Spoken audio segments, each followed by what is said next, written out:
어제는 어렵다함을 받은 자라는 제목으로 말씀을 살펴보았습니다. 어렵다함을 받은 자는 율법을 행하는 자가 아니라 믿는 자라고 했습니다. 그리고 어렵다함을 받은 자는 아브라함의 믿음을 물려받은 자라고 했습니다. 사도 바울은 믿음으로 의롭게 된다는 교훈을 설명하면서 아브라함의 예를 들었습니다. 오늘 본문에서는 예수님의 십자가 복음을 믿음으로만 율법의 저주에서 벗어날 수 있다는 것을 말씀하고 있습니다.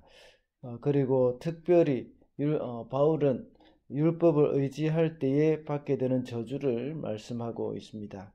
또한 그것과 반대로 우리를 위해서 십자가에서 죽으신 그리스도에 대한 믿음으로 모든 율법의 저주에서 벗어나게 되었음을 말씀하고 있습니다. 이렇게 함으로 인하여 율법으로 되돌아가려고 하는 갈라디아 교회 성도들에게 교훈을 주고 있는 것입니다. 그래서 오늘은 율법의 저주라는 제목으로 말씀을 살펴보고자 합니다. 첫째로 율법의 저주가 있는 것은 완벽한 행위를 요구하기 때문입니다. 10절입니다.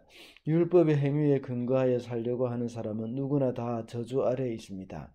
기록된 바 율법책에 기록된 모든 것을 계속하여 행하지 않는 사람은 다 저주 아래에 있다 하였습니다. 율법으로 의롭게 되는 사람은 한번 율법을 잘 지켰다고 해서 그것이 의롭게 되는 것이 아닙니다. 모든 율법을 계속하여서 항상 지켜야 한다는 것을 말하고 있습니다. 지금까지 아무리 율법을 잘 지켜왔다고 하더라도 한 번 어기게 되면 그것은 죄인이 되는 겁니다. 그것이 그 사람으로 하여금 죽음에 이르는 것이죠. 그렇다면 왜냐하면 이 죄의 삭은 사망이라고 했기 때문에 한 번이라도 그 율법을 어기게 되면 그 사람은 그 죄의 대가로 죽음에 이르게 되는 것입니다. 모든 율법을 다 지켰다고 하더라도 한 가지만 어겨도 죄인이 되는 겁니다. 그렇기 때문에 모든 율법을 다 어긴 것이나 또 다 지키고 한 가지 어긴 것이나 동일한 결과가 나오는 것입니다. 그래서 한순간 지키지 못한 한 가지 율법 때문에 영원한 형벌을 받게 되는 죄인이 되는 겁니다. 그래서 율법으로 의롭게 되려고 하는 사람은 완벽하게 그 율법을 평생 동안 지켜야만 그것이 가능한 겁니다. 이렇게 율법은 사람에게 완벽을 요구하는 것입니다. 이 세상에서 가장 큰 종교가 율법주의라는 종교라고 말했던 적이 있습니다. 왜냐하면 종교라는 그 자체가 사람의 공로를 아주 중요하게 여기기 때문입니다. 불교는 자기가 돌을 닦아서 해탈해야 된다고 열반의 경지에 이르러야 한다고 합니다. 그리고 유교는 예도를 지켜야 한다고 말을 하고 있습니다. 마호메트는 선행을 해야 한다고 말합니다. 유대교도 역시 율법을 지켜야 한다고 말을 합니다. 이 모든 것이 율법주의입니다. 그 율법을 완벽하게 지킬 수만 있다면 하나님 앞에서 어렵다고 인정함을 받을 수 있습니다. 그러나 그것이 불가능하기 때문에 율법이 저주가 되는 것입니다. 둘째로 율법에 저주가 있는 것은 아무도 율법으로는 어렵게 될 수가 없기 때문입니다. 11절 말씀입니다.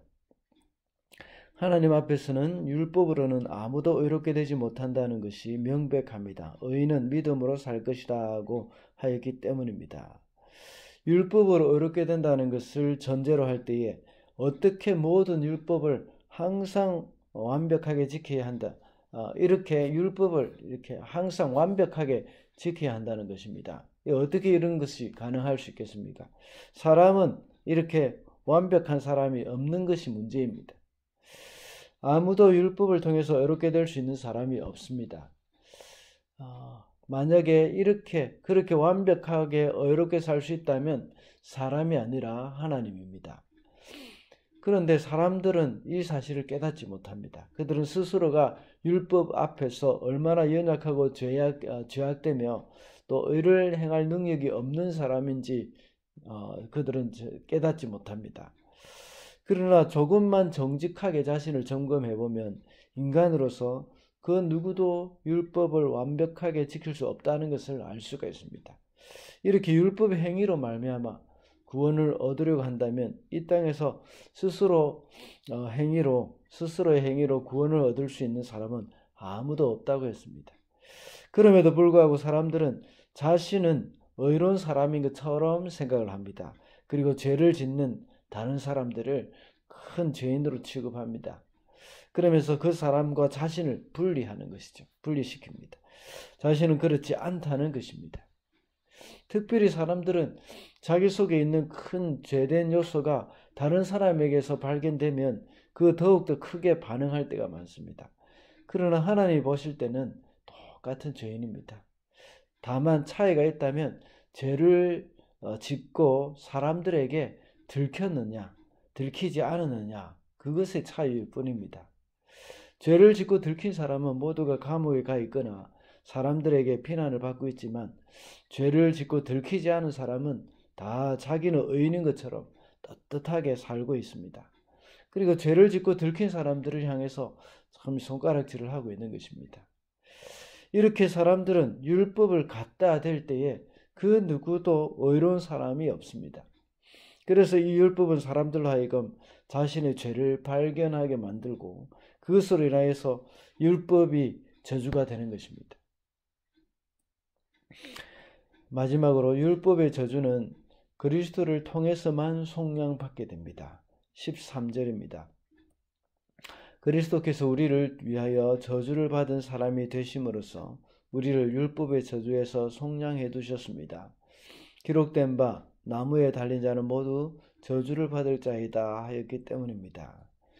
이렇게 율법으로는 의롭게 될 수 있는 사람이 아무도 없다고 했습니다. 그러므로 사람들은 율법의 저주에서 영원한 심판에 이르게 되어 있습니다. 율법으로는 구원을 받을 소망이 없습니다. 그러나 하나님은 한 가지 길을 만들어 놓으셨습니다. 그 길이 바로 예수 그리스도의 십자가입니다.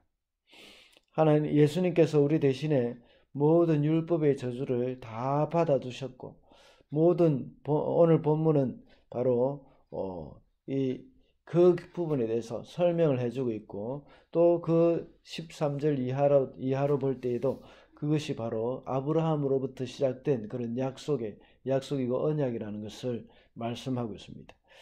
그래서 13절의 말씀과 같이 나무에 달린 자마다 모두 저주를 받은 자이다 하고 기록해 놓고 있습니다.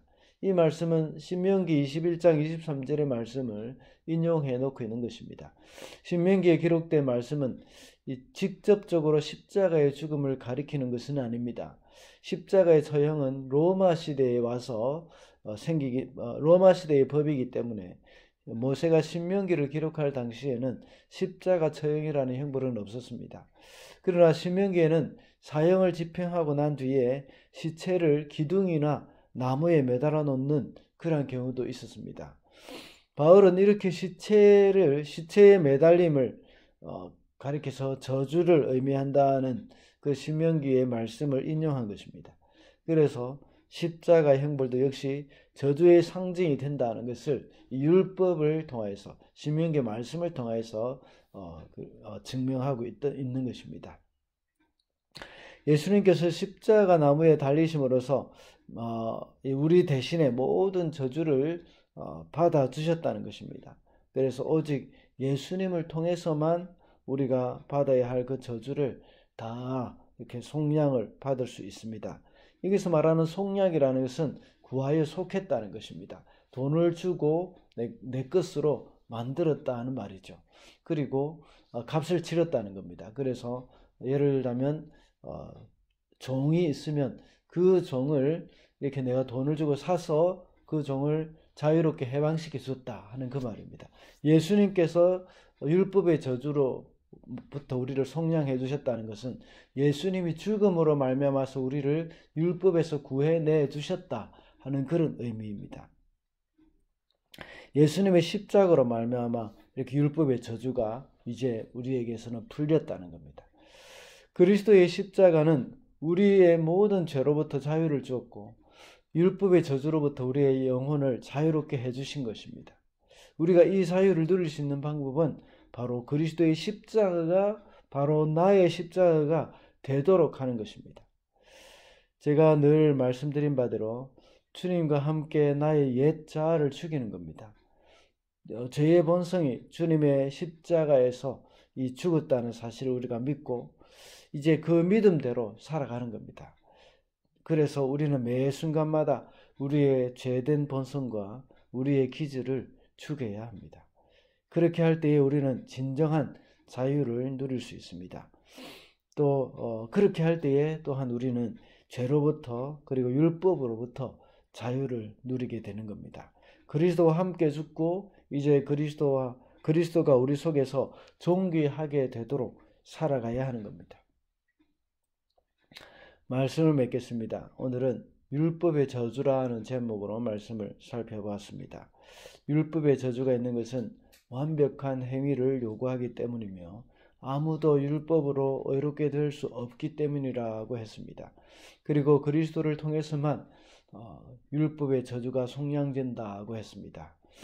우리를 율법의 저주에서 해방시켜 주신 주님과 함께 십자가에 죽고 주님과 함께 새로운 피조물로 살아가게 되는 저와 여러분이 되시기를 바랍니다.